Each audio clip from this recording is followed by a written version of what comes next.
নিজের ভাসুরের সাথে বিয়েটা আমি কোনোভাবেই মেনে নিতে পারছিলাম না। আমার স্বামী মারা গিয়েছে আজ থেকে 8 মাস আগে। এই 8 মাসে জীবনের নানান পরিস্থিতিতে পড়তে হয়েছে আমাকে। 18 বছর বয়সে আমার বিয়ে হয়, 20 বছর বয়সে আমি বিধবা হই। বিধবা একটা মেয়ে শ্বশুরবাড়িতে থাকা কতটা যন্ত্রণাদায়ক সেটা সেই মেয়েটাই জানে। ভালোবেসে বিয়ে করেছিলাম ক্লাসমেটকে, বাবা মায়ের অবাধ্য হয়ে তাকে বিয়ে করেছিলাম, কিন্তু আমার শাশুড়ি মেনে না নিলেও ফেলে দেয়নি, আবার খুব বেশি কড়া শাসনেও রাখেনি। তবে নিষেধ ছিল সন্তান যেন গর্ভে না আসে। শাশুড়ি সবসময় বলতো, আমার সন্তান তোমার কাছে আসার চেষ্টা করলে তুমি কোনোভাবেই তাকে সুযোগ দিবে না। এখন কোনো সন্তান তোমার গর্ভে আসুক এটা আমি কোনোভাবেই চাই না। আমি বললাম, মা ও তো আমার স্বামী, আমি কিভাবে ওকে ওর অধিকার থেকে বঞ্চিত করব? আর তাছাড়া কতদিন আমি ওকে আটকে রাখবো? আর আপনার সন্তান তো আমাকে হালাল ভাবেই বিয়ে করেছে, আমাদের সন্তান হলে সেটা তো বৈধই হবে, তাহলে কেন আপনি নিষেধ করছেন? আমার শাশুড়ি বলল, আমাকে বৈধ অবৈধ শিখিও না, আমি যেটা বলেছি তোমার সেটা মাথায় থাকতে হবে, না হলে তুমি এই বাড়িতে থাকতে পারবে না। আমি তখন কোনোভাবেই বুঝতে পারলাম না আমার শাশুড়ি কেন আমাকে সন্তান নিতে দিবে না।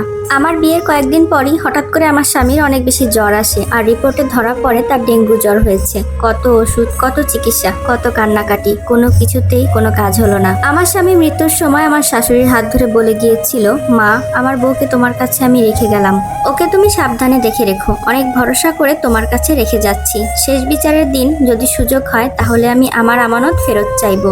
আমার শাশুড়ি তখন কান্না করতে করতে বলল, ও আমার মেয়ের মতোই থাকবে, তুই ভাবিস না, ওর গায়ে আমি ফুলের টোকাও লাগতে দেব না। এর কয়েকটা মুহূর্ত পরই আমার স্বামী মারা গেলেন। স্বামী মারা যাওয়ার পর আমার শাশুড়ি ছেলের আমানত যে এভাবে রক্ষা করবে তা আমি কখনো কল্পনা করিনি। আজ মনে হচ্ছে আমার যদি একটা বাচ্চা থাকতো তাহলে অন্তত ওর দিক তাকিয়ে আমি জীবনটা কাটিয়ে দিতে পারতাম। স্বামী মারা যাওয়ার কয়েকটা দিন পরই আমার বাবা আর ভাই এসে আমার শাশুড়িকে বলেন আমাকে তারা নিয়ে যেতে চায় আর অন্যত্র বিয়ে দিতে চায়। আমার বাবা বলল, আমার মেয়ের বয়স কম, আমি ওকে আবারও বিয়ে দিতে চাই, আমি আশা করব আপনি কোনো আপত্তি করবেন না। প্রথম দিকে আমার শাশুড়ি আপত্তি করে বলল, আমার ছেলে বেঁচে নেই তো কি হয়েছে, আমি ওকে আমার মেয়ের মতোই দেখে রাখবো। কিন্তু পরক্ষণেই কি ভেবে আমার বাবাকে বলল, ঠিক আছে আপনার মেয়েকে আপনি নিয়ে যান, যেটা ভালো মনে হয় সেটাই করেন। সেদিন আমি আমার বাবা আর ভাইয়ের সাথে চলে গেলাম। কন্যা বিদায় দেওয়ার মতো করে আমার শাশুড়ি আমাকে বিদায় দিলেন, কিন্তু 3 দিন পরই আমার শাশুড়ি আমার বাবার বাসায় এসে হাজির হলেন। আমার শাশুড়ি আমার বাবার হাত ধরে কান্নাকাটি করলেন এবং বললেন, আমি কেয়াকে আমার কাছে রাখতে চাই, আমি ওকে আমার মেয়ের মতো করেই রাখবো। তাই বলছি কি, আমি ওকে আমার বড় ছেলের সাথে বিয়ে দিতে চাই।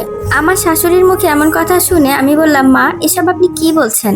আমি আমার স্বামীর অধিকার অন্য কাউকে দিতে পারবো না। আমার শাশুড়ি তখন আমার হাত ধরে বললেন, মারে আমি যখন তোর বয়সী তখন আমার প্রথম সন্তানটি জন্ম দেওয়ার সময় মারা যায়। সেই সন্তান হারানোর শোক আর বেদনা আমাকে কুরে কুরে খায়। তারপর অনেক চিকিৎসার পর আমার বড় ছেলের জন্ম হয়। বড় সন্তান জন্মের 3 বছর পর আমার সজীব এলো। এরপর নানান সমস্যার কারণে আমার জরায়ু কেটে ফেলতে হয়।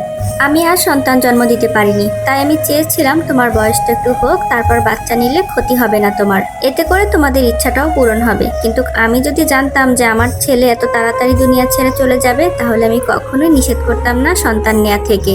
সেদিন আমি শুধু আমার শাশুড়ির মুখের দিক তাকিয়েছিলাম আর ভাবছিলাম আমার স্বামীর অধিকার আমি অন্য কাউকে কিভাবে দেব।